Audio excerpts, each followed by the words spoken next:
Hey everybody, it's Friday. I'm happy to announce we had 5 whole days of school this week.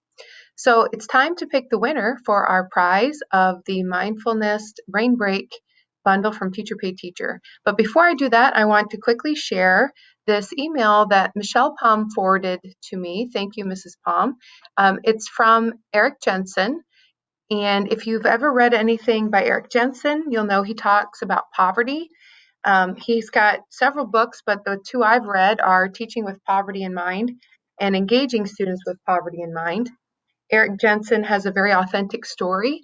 In this book, he really talks about his own experiences as a child in poverty, and he's very authentic and passionate about what he says. And so I'm a really big fan of Eric Jensen. If you'd like to borrow this book, because that's of a topic that really interests you, I've got a couple of extra copies. Please do email me and let me know. I highly recommend. So in his email blog thing, he's talking about emotional literacy. And the idea here is 5 tips or 5 ways to boost students' emotional literacy. But before he gives the 5 tips, check out this fact. In a typical classroom of 25 students, 5 of them are not emotionally literate. Now, you can probably even think of a period of the day or your own class list, and you, yeah, probably. They are not able to express frustration. Instead, they check out, they walk out of the learning environment, they yell at students or the teachers, and this emotional illiteracy can be expressed in poor grades, even though they are actually intelligent.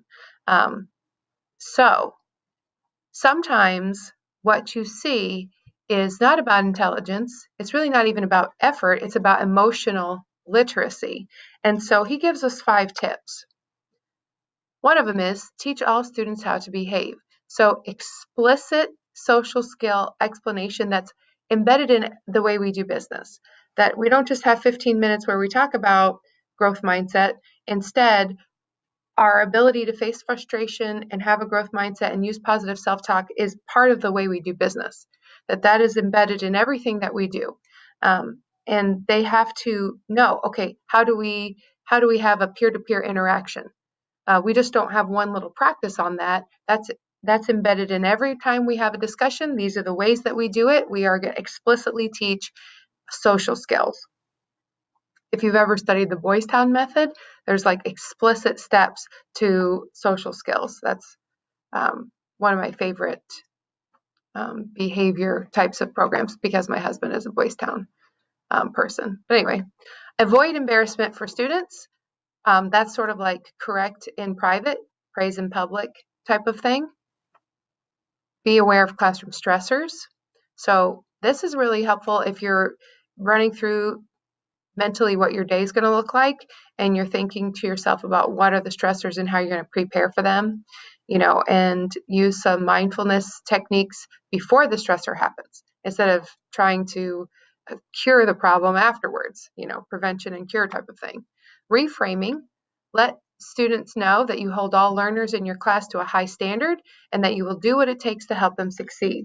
One of the big myths of poverty is that because of poverty, students can't do X, Y, and Z.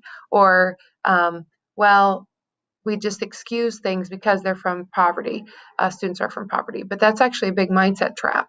And the more you read about poverty, the more high expectations and rigor are actually so important. So holding all children, all learners to a high expectation, a high level of excellence is really important, not just excusing it all. They can't behave because they're this way.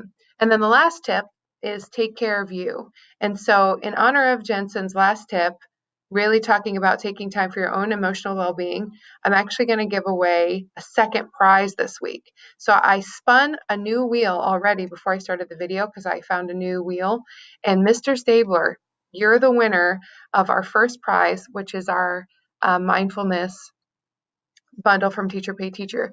But the second winner, because I'm going to spin again, is going to win this sweet microwavable eye mask from Dr. Brown. She donated that to me for our prize drawing. And so I'm going to spin the wheel found a new wheel and I thought it was cute.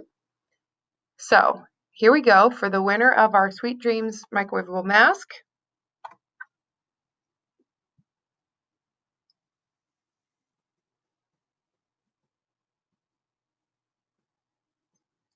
Tatum Drury. Okay, excellent. This is kind of a cool wheel because after you pick somebody, you can choose to keep them in the drawing or delete if this is a classroom activity that you could use. Anyway, have a wonderful weekend. Everyone take care of yourself, and I'll see you back on Monday.